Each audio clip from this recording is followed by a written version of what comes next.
Terrorismo. Em face da predominância da natureza animal sobre a espiritual e do desbordar das paixões, o ser humano, em determinados estágios da evolução, mantém as heranças primevas, os instintos primários que sobrepujam os valiosos tesouros da inteligência, do discernimento, da razão, da consciência. São eles que dão campo ao desenvolvimento da perversidade, que não trepida em matar, de forma que a sua truculência emocional prevaleça. A ausência dos sentimentos que engrandecem o indivíduo, o desvio para as estruturas esquizofrênicas, liberam as forças hediondas do primitivismo, que se impõem pela tirania, abraçando o fanatismo que o caracteriza como primário, possuindo, a partir de então, um objetivo estimulador para dar campo ao que lhe é característica de evolução em nível inferior do processo de cultura e de emoção. Pode, não poucas vezes, desenvolver a inteligência, adquirir conhecimento tecnológico, abraçando causas que parecem nobres, mas que somente constituem fugas do conflito perturbador para exibir a turbulência interior, a odiosidade que preserva no íntimo em relação aos demais com quem convive, ou não, e, por extensão, contra toda a sociedade. Em razão da estrutura psicológica mórbida, possui graves desvios da libido, invariavelmente atormentado nas suas manifestações, com severos distúrbios das funções sexuais, ocultando o vazio existencial na exorbitância dos instintos agressivos nos quais se compraz. Frio, emocionalmente, perverso, porque insano, não possuindo qualquer amor à vida, faz-se odiar,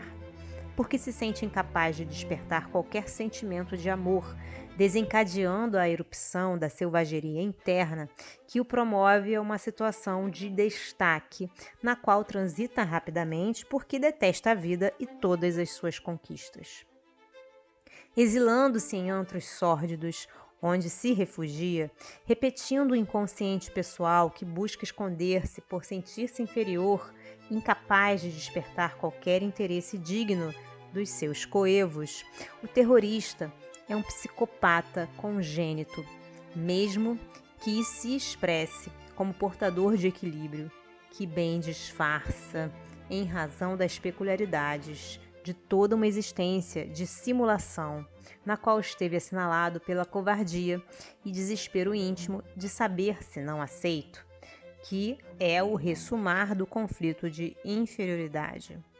Naturalmente, como decorrência da sua insânia, pode fomentar o surgimento de outros portadores dos mesmos sentimentos de perversidade, trabalhando a infância e a juventude, materiais humanos muito próprios, mediante os processos da lavagem cerebral, induzindo a ódios irracionais e necessidade de destruição que se iniciam pela perda do sentido existencial, que somente possui significado até o momento de alcançar a sua meta destrutiva.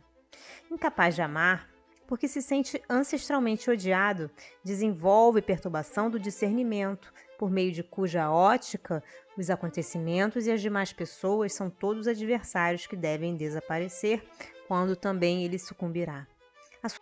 A sua fidelidade tem uma existência precária e veloz, mantendo-se enquanto a serviço da loucura que desenvolve, apresentando-se sempre desconfiada e insegura, porque não possui resposta emocional equivalente, nunca se entregando a outrem, por mais que encontre receptividade e afeição. O terrorista, qual ocorre com o ditador, o sicário, o vândalo, tem existência tumultuada, que é sempre encerrada por homicídio violento ou mediante o suicídio ominoso, inqualificável. São também terroristas aqueles indivíduos que, Não obstante desconhecidos, espalham o medo, aproveitando-se das situações aflitivas para os demais, aqueloutros que geram a insegurança de qualquer natureza. Também os ricos que exorbitam no comércio, submetendo os grupos humanos sem recursos ao seu talante. Esses vis caluniadores que promovem o ódio. Todos aqueles que permitem extermínios, mediante assassinatos inconcebíveis. Os assaltantes inconsequentes e maus, que espalham o pavor, os estupradores perversos, e não poucos indivíduos que, apesar de fazerem parte da sociedade, encontram-se enfermos em estado grave. Caso se permitisse terapia própria, o terrorista desenvolveria o sentimento do amor nele existente, mas não cuidado, conseguindo ultrapassar o nível de hediondez para o da fraternidade, saindo da consciência de sono para outro patamar de lucidez, de despertamento. Ainda nesse caso, defronta-se um self em manifestação primitiva, com todas as expressões de beleza soterradas no inconsciente pessoal, que se transferem de uma existência física para outra sob ódio incoercível, em razão de alguma injustiça ou calamidade vivenciada e não absorvida pela razão. O amor que a humanidade lhe ofereça será a terapia mais segura para diminuir-lhe a angústia. Ao invés do revide pelo ódio,